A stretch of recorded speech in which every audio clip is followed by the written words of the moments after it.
Bayangkan sebuah tempat yang setiap sudutnya dipenuhi doa. Tempat di mana kaki-kaki kecil melangkah dengan adab. Di mana suara ayat suci mengalun lembut. Menyentuh langit sebelum fajar. Dan menenangkan hati sebelum tidur. Bayangkan sebuah pesantren. Bukan bangunan megah. Bukan pula istana. Hanya dinding sederhana yang setiap harinya menjadi saksi sujud para hamba. Tempat orang-orang datang bukan untuk dunia, melainkan untuk mendekat kepada Allah. Di pagi hari, suara ayam bercampur lantunan Al-Quran. Di siang hari, tawa santri pecah bersama debu halaman. Di malam hari, masjidnya hidup. Hidup oleh doa-doa yang dipanjatkan dengan linangan air mata. Tempat itu bernama Rumah Allah. Dan seharusnya tidak pernah menjadi rumah kematian. Namun malam itu berbeda. Malam itu, langit terasa lebih berat. Angin berembus tanpa suara. Dan entah mengapa, ayat-ayat yang biasanya mengalir tenang. Malam itu terdengar seperti bisikan perpisahan. Tidak ada yang menyadarinya. Tidak ada tanda. Tidak ada firasat yang cukup kuat untuk membuat seseorang berlari keluar. Para santri tetap duduk rapi. Sebagian membaca. Sebagian terlelap dalam kelelahan setelah ibadah panjang. Wajah-wajah mereka damai. Tenang. Seperti orang yang telah berdamai dengan hidup. Dan mungkin juga dengan kematian. Ketika malam semakin dalam, tidak terdengar jeritan. Tidak ada suara berlari. Tidak ada pintu dibanting. Tidak ada teriakan meminta tolong. Hanya sunyi. Sunyi yang terlalu sempurna. Sunyi yang terlalu patuh. Seolah seluruh dunia sepakat untuk menahan napas. Lalu pagi datang. Fajar belum sepenuhnya terbit ketika desa kecil itu di Jawa Timur terbangun oleh satu teriakan. Bukan teriakan marah. Bukan teriakan kesakitan. Melainkan teriakan yang lahir dari rasa takut paling murni yang pernah dimiliki manusia. Seorang warga yang biasa membantu dapur pesantren berlari keluar dari gerbang. Wajahnya pucat. Napasnya tersengal. Kakinya gemetar seperti tak lagi mengenal tanah. Mulutnya bergetar saat mencoba bicara. Kata-katanya patah. Namun cukup jelas untuk membuat seluruh kampung terdiam. Semuanya mati. Awalnya tak ada yang percaya. Bagaimana mungkin? Pesantren itu adalah jantung desa. Tempat paling hidup. Tempat paling terang. Tempat paling aman. Namun ketika pintu masjid dibuka, waktu seakan berhenti. Di dalamnya, ratusan tubuh terbaring rapi. Tidak saling bertumpuk. Tidak berserakan. Tidak kacau. Mereka terbaring seperti sedang tidur bersama. Tenang. Diam. Abadi. Tidak ada darah. Tidak ada luka. Tidak ada tanda perlawanan. Namun wajah-wajah itu pucat. Bibir mereka membiru. Dan beberapa mata masih terbuka. Menatap sesuatu yang tak pernah bisa kita lihat. Seolah mereka sempat menyaksikan detik terakhir hidup mereka. Detik ketika maut datang tanpa suara. Tanpa izin. Tanpa perlawanan. Masjid yang biasanya menjadi tempat paling damai. Pagi itu berubah menjadi ruangan paling menakutkan. Tidak ada yang berani masuk. Tidak ada yang berani berbicara. Beberapa warga menangis dalam diam. Sebagian lain hanya berdiri terpaku. Memeluk tubuh sendiri. Seolah takut nyawa mereka akan ikut diambil jika terlalu dekat. Pertanyaan menggantung di udara. Bagaimana mungkin ratusan orang meninggal bersamaan? Tanpa satupun teriakan? Bagaimana mungkin maut datang begitu rapi? Begitu patuh? Dan pertanyaan paling mengerikan. Mengapa tidak satupun dari mereka mencoba lari? Polisi datang beberapa jam kemudian. Langkah mereka berat. Bukan karena lelah. Melainkan karena pemandangan yang mereka hadapi melampaui logika. Petugas forensik berlutut. Memeriksa satu tubuh. Lalu tubuh berikutnya. Lalu yang lain. Semua sama. Tidak ada racun. Tidak ada busa di mulut. Tidak ada kejang. Tidak ada luka. Seolah seseorang hanya mematikan mereka. Dengan satu sentuhan tak terlihat. Seorang petugas berbisik lirih. Ini bukan kematian biasa. Dan kalimat itu menembus hati semua yang mendengarnya. Masjid terasa sempit. Udara terasa berhenti. Bahkan polisi yang sudah terbiasa melihat kematian harus menelan ludah berkali-kali. Namun kejutan belum berakhir. Ketika pendataan dilakukan, satu fakta membuat suasana semakin mencekam. Semua yang meninggal adalah santri dewasa. Tidak ada anak-anak. Tidak ada santri kecil. Tidak ada remaja belia. Seolah kematian malam itu memilih. Siapa yang memilih? Dengan dasar apa? Kemana anak-anak itu pergi? Dan mengapa mereka selamat? Tidak ada jawaban. Kepala desa berdiri di depan masjid dengan mata berkaca-kaca. Tangannya gemetar. Suaranya lirih ketika berkata, "Ini bukan kejadian biasa. Ini hukuman." Kata hukuman menggema lebih keras dari teriakan manapun. Hukuman dari siapa? Untuk dosa apa? Dan siapa yang berani menghukum di rumah Allah? Tidak ada yang berani menjawab. Karena di pagi itu, semua orang menyadari satu hal. Ada sesuatu yang jauh lebih besar sedang bergerak dalam gelap. Sesuatu yang tidak hanya ingin membunuh tubuh, tetapi juga mengguncang iman. Pesantren itu kini sunyi. Tidak ada doa. Tidak ada tawa. Tidak ada suara. Hanya kesunyian yang terasa hidup. Dan pagi itu menjadi awal dari satu misteri kelam. Misteri yang tidak hanya mempertanyakan siapa pelakunya, tetapi juga mempertanyakan seberapa rapuh manusia ketika berhadapan dengan sesuatu yang tidak bisa mereka lihat, tidak bisa mereka sentuh, namun bisa merenggut segalanya dalam satu malam. Dan inilah malam terakhir di rumah Allah. Pagi itu, setelah malam terakhir di rumah Allah berlalu, desa tidak lagi sama. Udara terasa berat, seolah setiap tarikan napas membawa beban yang tak terlihat. Garis polisi membentang di halaman pesantren. Kain kuning itu bergetar pelan tertiup angin, seperti tanda tanya panjang yang belum menemukan jawabannya. Para penyelidik datang dengan keyakinan bahwa setiap kematian pasti punya sebab, bahwa ilmu pengetahuan selalu mampu menjelaskan segalanya, bahwa tidak ada misteri yang benar-benar buntu. Namun keyakinan itu mulai retak begitu mereka melangkahkan kaki ke dalam masjid. Ruangan itu terlalu rapi, terlalu tenang, terlalu bersih. Tidak ada bau menyengat, tidak ada tanda kepanikan, tidak ada jejak orang-orang yang sedang berjuang melawan ajal. Seorang forensik berjongkok, membuka kelopak mata salah satu jenazah dengan hati-hati. Tatapan itu kosong, namun bukan tatapan orang yang kesakitan. Lebih mirip tatapan orang yang sudah siap pergi. Satu persatu tubuh diperiksa. Hasilnya sama. Selalu sama. Tidak ditemukan racun. Tidak ada zat berbahaya di darah. Paru-paru bersih. Lambung kosong dari sesuatu yang mencurigakan. Tidak ada tanda penyakit. Tidak ada virus. Tidak ada bakteri mematikan. Ilmu kedokteran berdiri di depan ratusan jasad. Dan tidak tahu harus berkata apa. Biasanya, kematian meninggalkan jejak. Sedikit saja. Satu petunjuk kecil yang bisa ditarik menjadi benang merah. Namun di sini, benang itu seperti diputus sebelum sempat ditarik. Para penyelidik mulai saling berpandangan. Ada kebingungan yang tak bisa disembunyikan. Ada ketakutan yang mulai merayap pelan.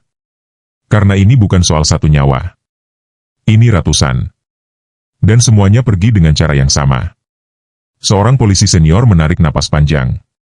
Ia sudah puluhan tahun bertugas. Sudah melihat banyak kematian.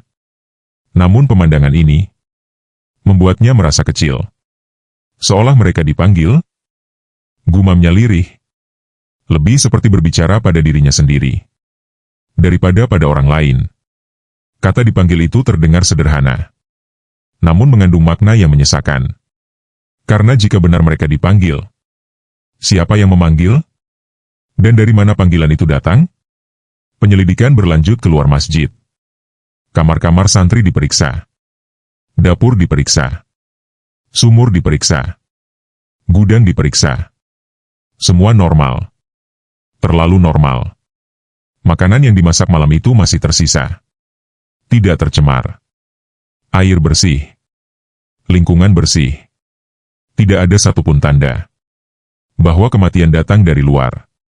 Lalu para penyelidik menengadah ke atas, mencari kemungkinan gas beracun, kebocoran, atau sesuatu yang tak kasat mata. Hasilnya nihil. Seolah maut malam itu tidak datang dari bumi, dan tidak pula turun dari langit. Dengan cara yang bisa dijelaskan, saat matahari semakin tinggi, harapan mulai turun perlahan. Setiap pertanyaan melahirkan pertanyaan baru. Setiap dugaan runtuh sebelum sempat berdiri kokoh. Dan di tengah kebuntuan itu, satu fakta kembali mencuat ke permukaan. Semua kamera pengawas mati pada jam yang sama. Bukan rusak. Bukan terputus kabel. Bukan sabotase kasar. Mati. Begitu saja. Seolah ada tangan tak terlihat yang mematikan penglihatan manusia. Tepat sebelum sesuatu terjadi, teknisi dipanggil, perangkat diperiksa, listrik normal, sistem tidak error. Tidak ada alasan logis. Mengapa semua mata digital itu menutup mata bersamaan? Ilmu teknologi ikut terdiam. Dan keheningan itu mulai terasa menakutkan. Karena ketika alat-alat canggih yang biasa diandalkan manusia tak lagi bisa berbicara, yang tersisa hanyalah perasaan. Dan perasaan warga desa saat itu adalah takut. Takut pada sesuatu yang tak bisa disebut namanya. Takut pada sesuatu yang mungkin masih ada. Masih mengawasi. Masih menunggu. Beberapa warga mulai berbisik. Bukan pada polisi. Bukan pada wartawan. Tapi pada satu sama lain. Tentang tanda-tanda. Tentang firasat. Tentang mimpi-mimpi aneh yang muncul beberapa hari sebelum kejadian.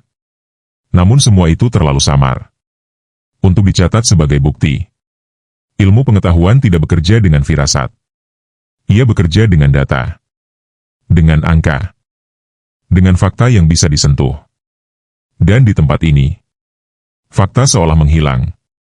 Sore hari tiba tanpa jawaban. Langit mulai berubah warna. Dan rasa lelah menekan pundak semua orang. Polisi duduk di tangga masjid, menatap lantai yang dingin, mencoba memahami bagaimana sebuah tempat suci bisa menjadi lokasi kematian massal, tanpa satupun jejak kekerasan. Dalam kelelahan itu, muncul kesadaran yang menyakitkan, bahwa mungkin tidak semua peristiwa diciptakan untuk dipahami sepenuhnya oleh akal manusia. Bahwa ada batas di mana ilmu harus berhenti, dan manusia dipaksa mengakui kecilnya dirinya.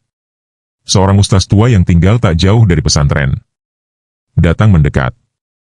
Ia tidak membawa teori, tidak membawa tuduhan, hanya satu kalimat pelan.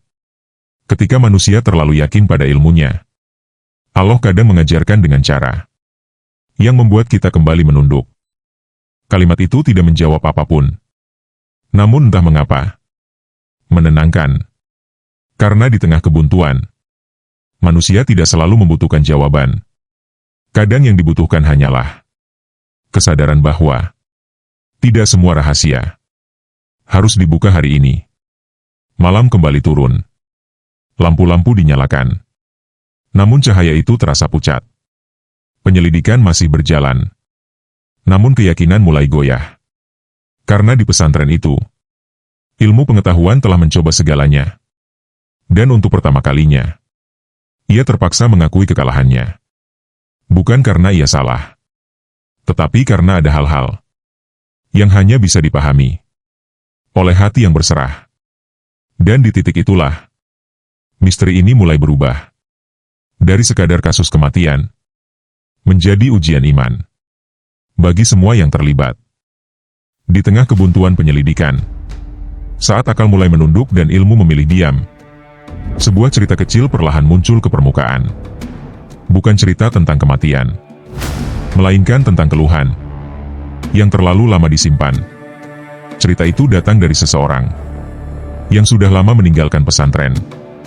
Seorang mantan santri yang selama bertahun-tahun memilih diam. Ia tidak datang dengan langkah percaya diri.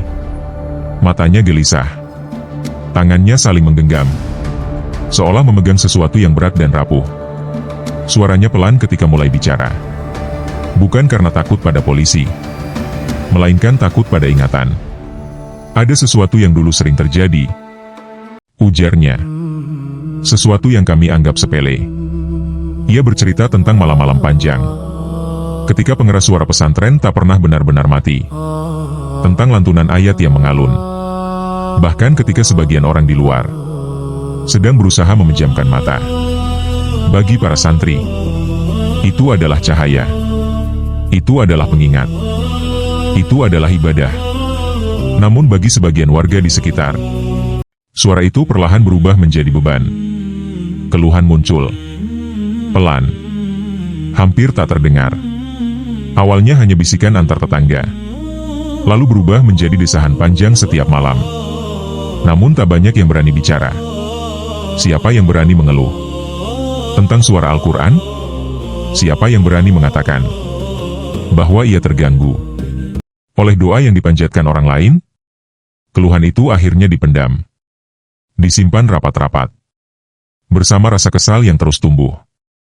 Dan seperti air yang tertahan terlalu lama, ia mencari jalan keluar.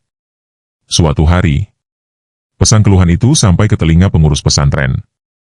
Namun cara penyampaiannya kaku, dingin, tanpa empati.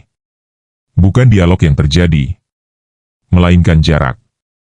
Sejak hari itu, hubungan yang sebelumnya biasa saja berubah menjadi canggung.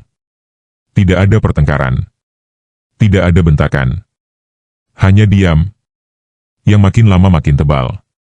Diam yang menyimpan prasangka, diam yang menyimpan luka kecil yang tidak pernah diobati.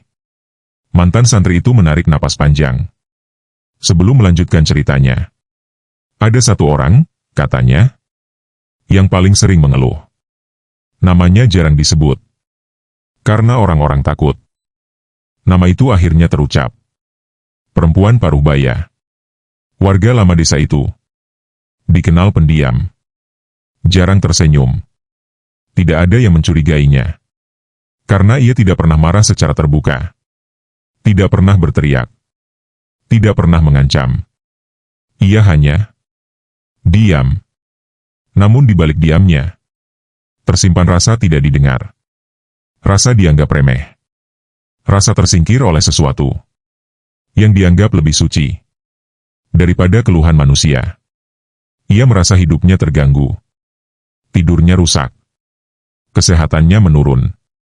Namun setiap kali ia ingin bicara, ia mengurungkan niatnya.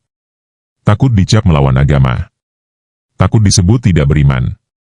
Maka ia memilih menelan semuanya sendiri. Hari demi hari, rasa itu tumbuh. Tidak meledak.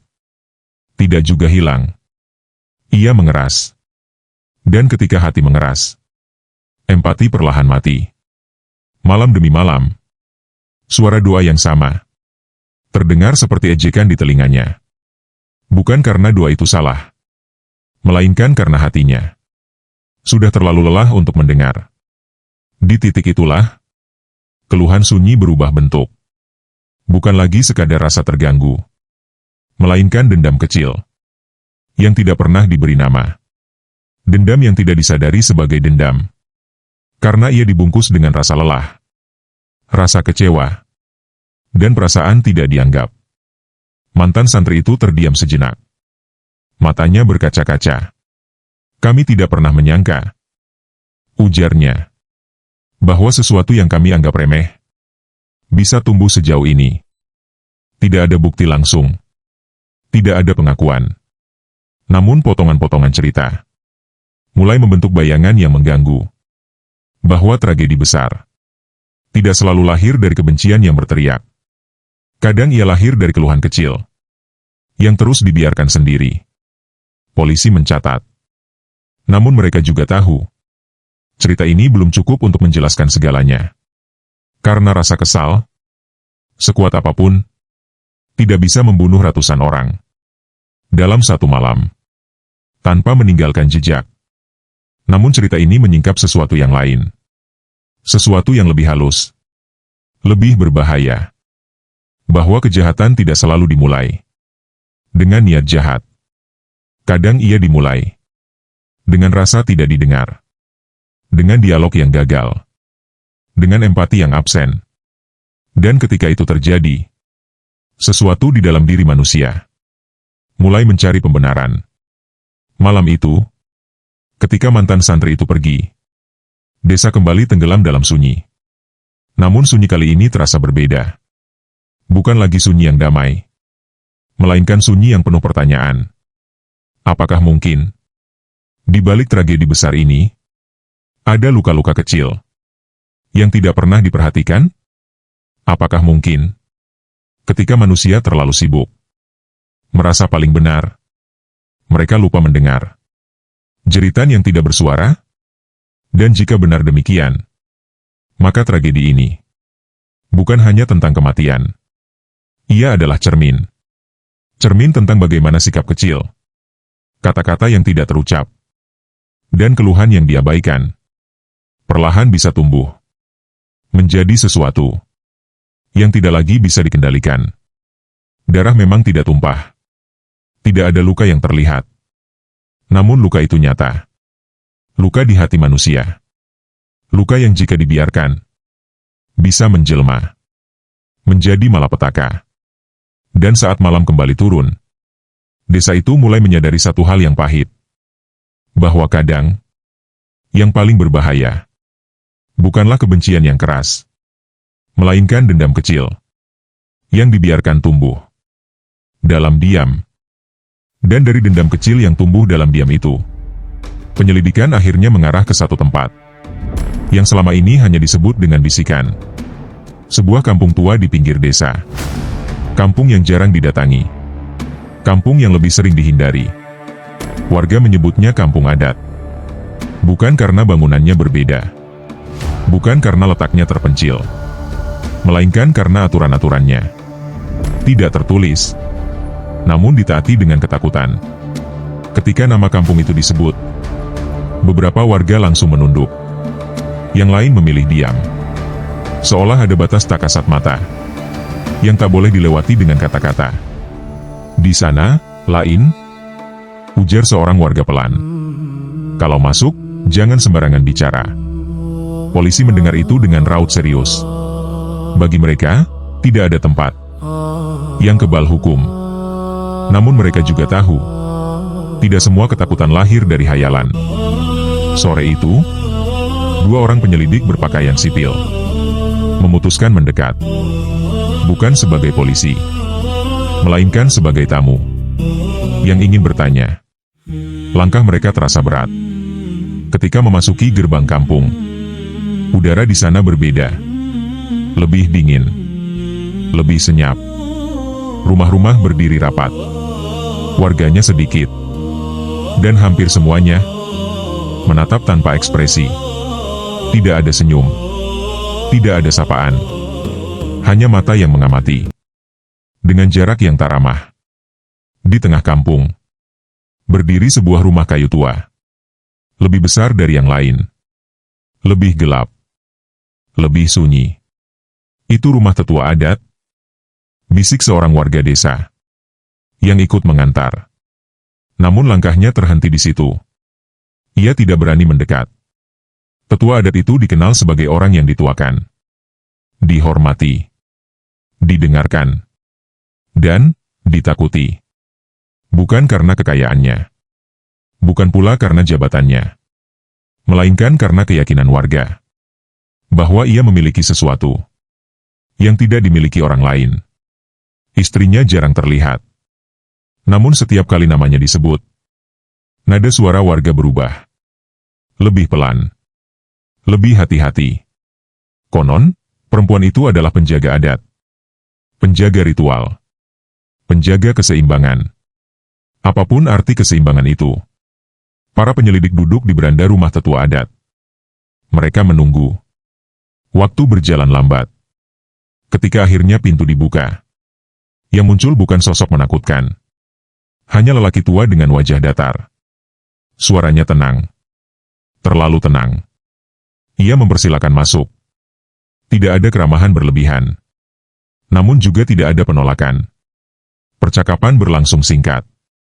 Pertanyaan dijawab seperlunya. Tidak lebih. Tentang pesantren, ia hanya mengangguk.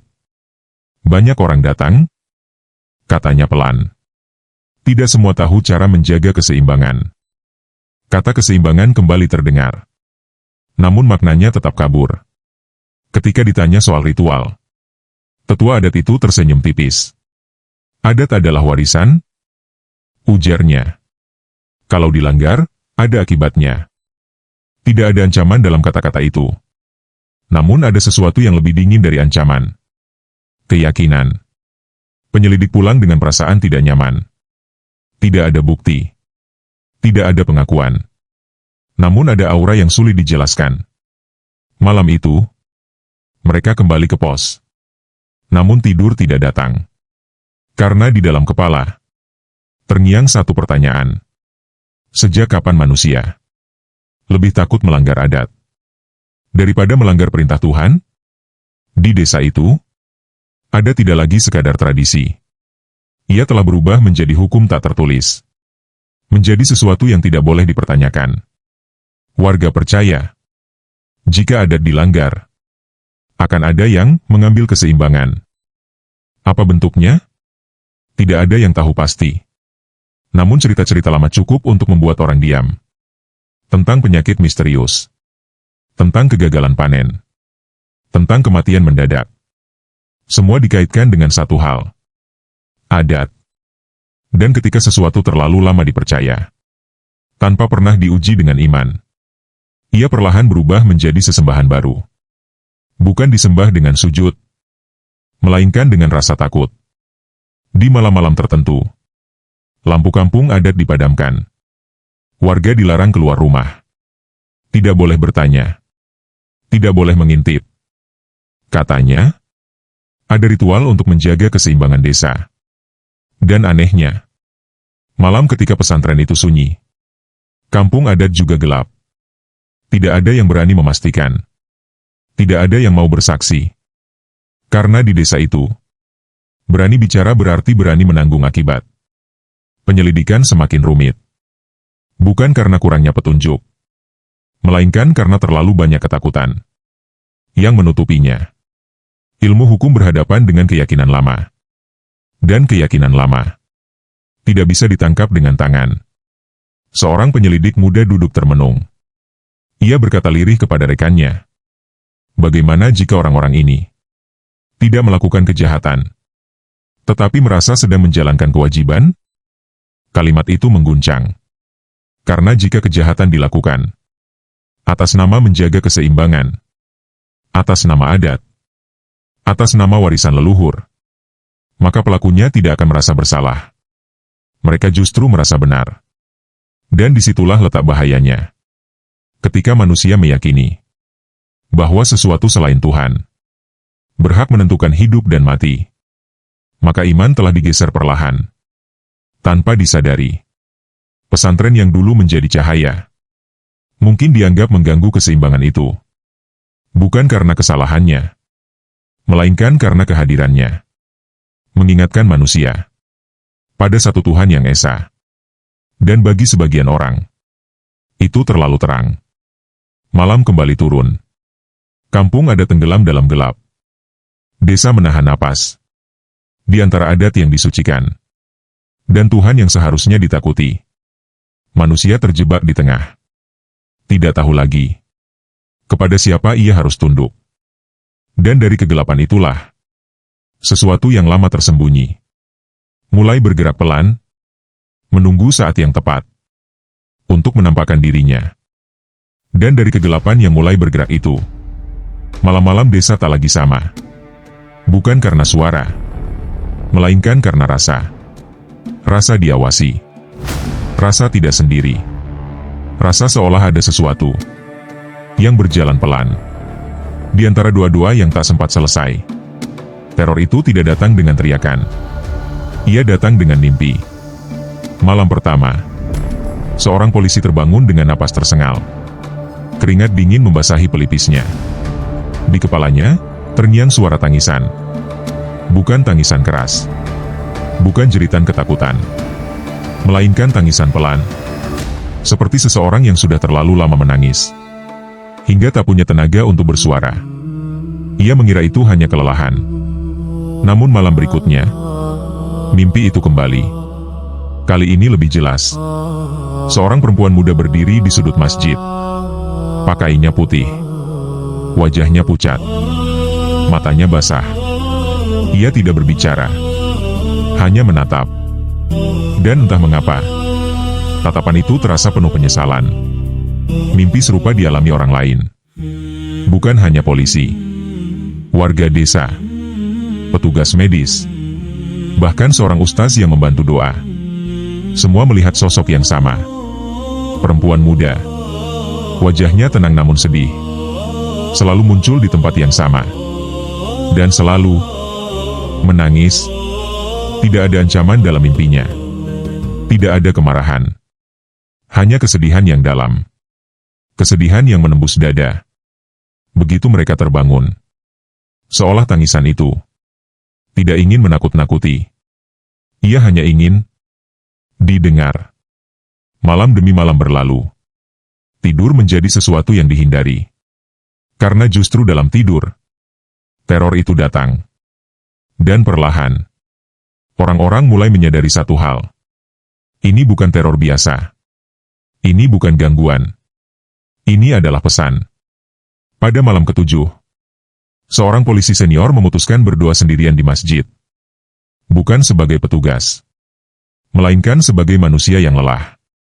Ia duduk bersila. Lampu redup. Udara dingin. Dan di tengah doanya, ia mendengar isak tangis. Bukan dari kepalanya. Bukan dari imajinasinya. Dari sudut ruangan.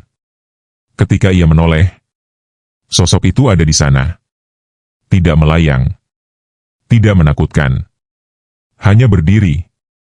Seperti manusia biasa. "Kenapa kau datang?" tanya polisi itu dengan suara bergetar. Perempuan itu akhirnya berbicara. Suaranya pelan. Namun setiap katanya terasa berat. "Aku." Yang pertama. Kalimat itu menggantung. Menghantam kesadaran.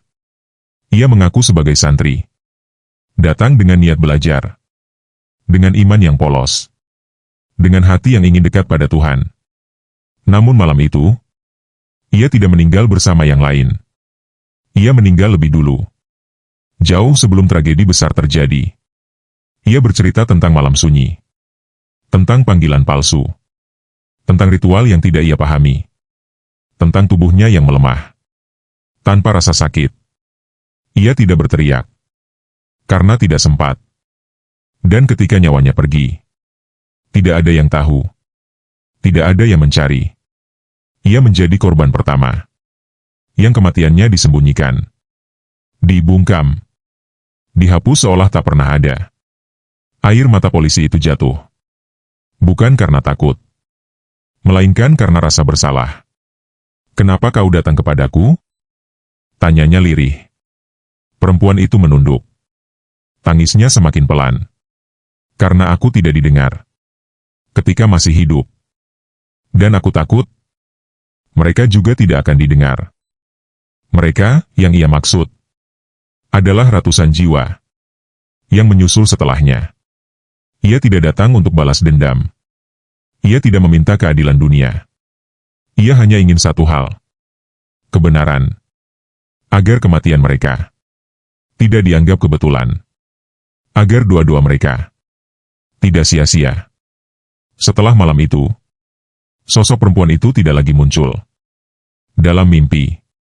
Namun jejaknya tertinggal dalam catatan penyelidikan. Dalam hati mereka yang mendengar. Polisi mulai menyusun ulang kronologi. Mencari satu nama yang hilang. Satu santri yang tidak tercatat dalam kematian massal. Dan benar saja, ada satu nama. Satu kamar kosong. Satu tas yang tak pernah diambil. Korban pertama. Yang kematiannya menjadi pintu. Pintu bagi sesuatu yang lebih besar. Lebih gelap. Lebih kejam. Teror tidak lagi berupa mimpi. Ia berubah menjadi kesadaran. bahwa tragedi ini bukan sekadar akibat dendam, bukan hanya karena adat, melainkan karena ada sesuatu yang sengaja membuka pintu kegelapan. Dan korban pertama itu hanyalah awal. Desa kembali sunyi. Namun sunyi kali ini berbeda. Bukan sunyi yang menenangkan, melainkan sunyi yang sedang menunggu. Menunggu kebenaran terungkap. Menunggu pelaku menampakkan wajah. Menunggu cahaya menyentuh sudut paling gelap yang selama ini disembunyikan. Dan di antara dua-dua malam itu, terasa jelas satu pesan yang tertinggal. Bahwa suara yang paling pelan seringkali membawa kebenaran paling besar. Dan bahwa dunia yang tidak mau mendengar akan selalu dihantui oleh tangisan dari mereka yang dibungkam. Dan dari tangisan yang akhirnya didengar itu, kebenaran mulai menyingkap dirinya. Pelan, namun menyakitkan. Penyelidikan tidak lagi berjalan dengan logika semata. Ia kini dipandu oleh pola, oleh jejak-jejak halus yang sebelumnya terlewat. Karena terlalu tersembunyi di balik wajah kesalehan, nama itu muncul perlahan. Tidak diumumkan, tidak diteriakan, hanya disebut dengan nada ragu.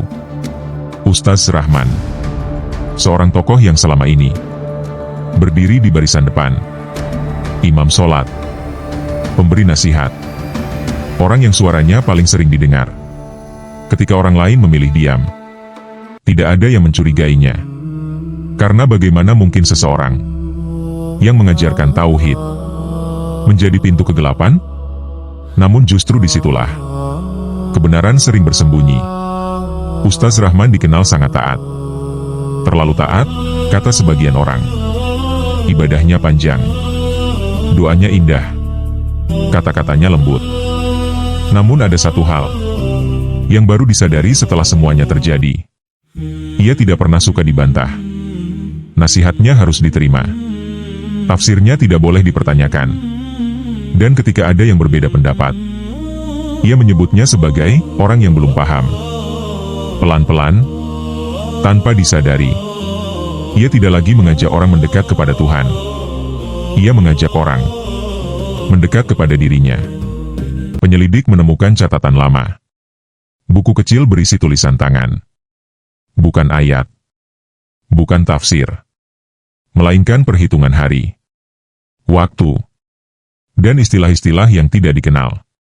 Dalam ajaran agama, keseimbangan, pengorbanan, pembersihan, kata-kata itu berulang. Di titik inilah, potongan-potongan cerita mulai menyatu. Hubungannya dengan kampung adat, kedekatannya dengan tetua adat, dan perannya sebagai penghubung antara ilmu lama dan agama. Ia berdiri di dua dunia dan merasa paling tahu cara mengendalikannya. Dalam salah satu pengakuan warga, terungkap bahwa Ustaz Rahman sering berkata, tidak semua doa cukup dengan sujud. Ada yang butuh cara khusus. Kalimat itu dulu terdengar bijak, kini terdengar mengerikan. Ia meyakinkan sebagian orang bahwa pesantren telah mengganggu keseimbangan, bahwa terlalu banyak cahaya bisa membuat kegelapan marah. Ia tidak menyebut Tuhan. Ketika berkata demikian, ia menyebut penjaga. Dan disitulah iman mulai digeser. Ia tidak memerintahkan pembunuhan. Tidak pernah. Ia hanya menanamkan keyakinan bahwa ada pengorbanan demi keselamatan bersama. Bahwa jika satu pintu dibuka, yang lain akan tertutup dengan sendirinya. Ia tidak mengotori tangannya. Ia mengotori pikiran orang lain. Malam tragedi itu, ia tidak berada di masjid. Ia berada di rumah tetua adat. Berdoa, katanya. Namun doa macam apa? Yang memerlukan ritual sunyi. Lampu dipadamkan. Dan suara-suara yang tidak berasal dari ayat suci?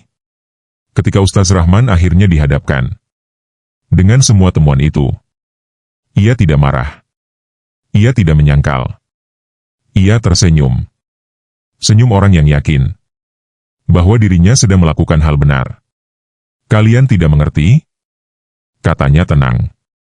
Aku hanya menjaga keseimbangan. Kata itu lagi. Keseimbangan. Yang menuntut nyawa. Keseimbangan. Yang membungkam doa. Keseimbangan. Yang mengorbankan orang-orang tak berdosa. Polisi bertanya, di mana Tuhan dalam semua ini? Ustaz Rahman terdiam sejenak. Lalu menjawab pelan, Tuhan terlalu agung untuk mengurusi hal-hal kecil. Kalimat itu membuat ruangan membeku. Karena disitulah segalanya jelas. Ia tidak lagi takut kepada Tuhan. Ia merasa sejajar. Kesalehannya bukan lagi jalan menuju cahaya. Ia telah berubah menjadi topeng. Topeng yang menutupi kesombongan. Paling berbahaya. Kesombongan orang yang merasa paling paham agama. Korban pertama muncul karena ia menolak. Ia mempertanyakan.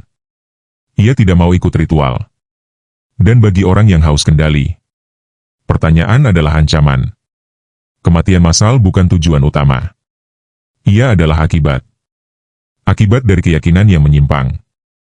Dari iman yang dicampur ambisi. Ketika agama dipakai, bukan untuk mengabdi, melainkan untuk menguasai, maka cahaya berubah menjadi senjata. Dan senjata itu tidak meninggalkan luka fisik. Ia menghancurkan dari dalam. Ustaz Rahman akhirnya ditahan. Namun tidak semua warga lega. Karena mereka sadar, kejahatan ini tidak berdiri sendiri. Ia tumbuh karena ada yang percaya. Karena ada yang takut bertanya. Karena ada yang lebih memilih tunduk daripada berpikir. Malam itu, masjid kembali dibuka. Lampu dinyalakan. Namun tidak ada yang langsung sholat. Mereka duduk. Diam. Menangis. Bukan hanya karena kehilangan. Melainkan karena sadar. Betapa mudahnya cahaya direbut oleh kegelapan. Yang menyamar sebagai kesalehan. Dan di antara isak tangis itu, muncul satu pelajaran yang pahit namun jujur. Bahwa tidak semua yang berbicara tentang Tuhan datang membawa cahaya. Dan bahwa iman sejati tidak pernah memaksa. Tidak pernah menutup mulut orang lain. Dan tidak pernah meminta nyawa. Sebagai bukti kebenaran. Dalang itu telah terungkap. Namun bayangannya masih tertinggal. Sebagai peringatan bahwa kegelapan paling berbahaya bukan yang datang dari luar, melainkan yang tumbuh di balik wajah yang tampak paling suci. Dan setelah dalang itu terungkap, tidak serta-merta semuanya menjadi terang. Karena ada luka yang tidak sembuh hanya dengan kebenaran. Desa itu memang kembali tenang. Garis polisi dicabut. Nama-nama korban didoakan. Namun di balik ketenangan itu, tersisa satu kesunyian lain, yang jauh lebih dalam. Kesunyian di hati manusia. Masjid kembali berdiri seperti dulu. Bersih. Rapi. Lampunya menyala setiap malam. Namun tidak semua orang berani masuk. Bukan karena takut pada tempatnya, melainkan takut pada ingatan. Setiap sudut masjid itu menyimpan cerita tentang doa yang tak sempat selesai, tentang iman yang pernah dimanfaatkan, tentang keheningan yang dibiarkan terlalu lama. Tragedi itu telah berakhir, namun pelajarannya baru saja dimulai. Karena jika ditarik lebih dalam, semua ini bukan hanya tentang satu orang jahat, bukan hanya tentang adat, bukan hanya tentang kesesatan. Ini adalah tentang diam. Tentang betapa seringnya manusia memilih diam ketika hatinya sebenarnya gelisah. Tentang betapa seringnya manusia menahan pertanyaan karena takut dianggap kurang beriman. Tentang betapa seringnya manusia membiarkan sesuatu yang tidak benar karena tidak enak untuk dibicarakan. Padahal diam itulah yang memberi ruang. Ruang bagi kebencian kecil untuk tumbuh. Ruang bagi keyakinan menyimpang untuk menguat. Ruang bagi kesalehan palsu untuk menyamar sebagai cahaya. Keheningan memang bisa menenangkan. Namun keheningan yang salah bisa menjadi pintu kejahatan. Para korban tidak mati karena mereka lemah.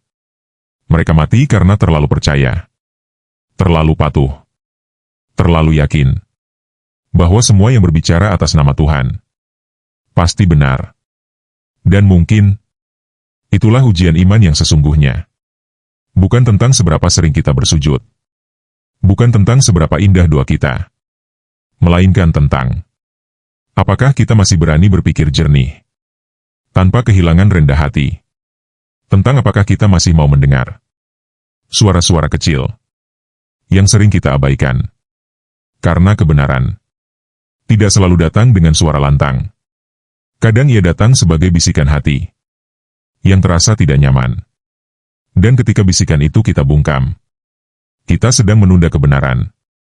Di desa itu, orang-orang mulai belajar berbicara pelan, hati-hati, namun jujur. Belajar bertanya tanpa takut dicap sesat. Belajar berbeda tanpa merasa paling benar. Belajar bahwa iman tidak pernah membutuhkan paksaan. Anak-anak kembali mengaji.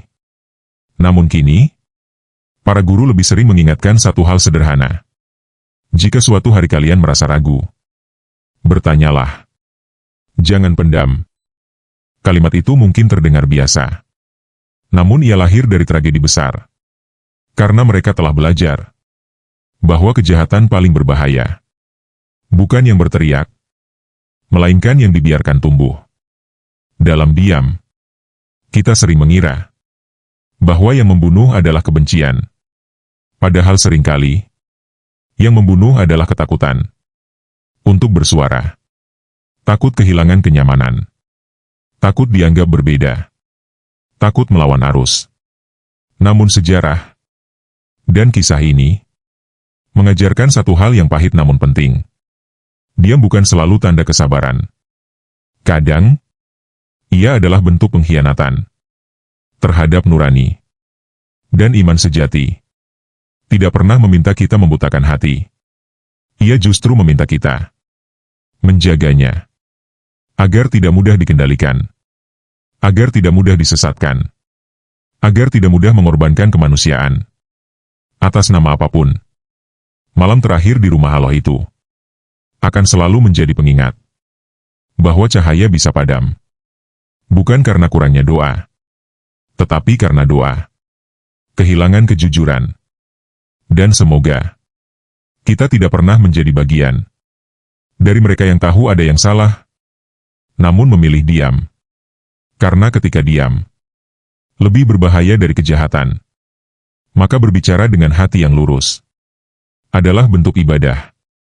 Jika kisah ini menyentuh hati Anda, jika ada satu kalimat saja yang membuat Anda merenung, jangan lupa tekan tombol like, tuliskan pendapat atau doa Anda di kolom komentar, dan subscribe channel Kisah Tiada Tepi, agar kita bisa terus belajar dari kisah-kisah yang mengingatkan jiwa. Terima kasih sudah mendengarkan hingga akhir. Semoga kita semua selalu dijaga iman dan hati. Wassalamualaikum warahmatullahi wabarakatuh.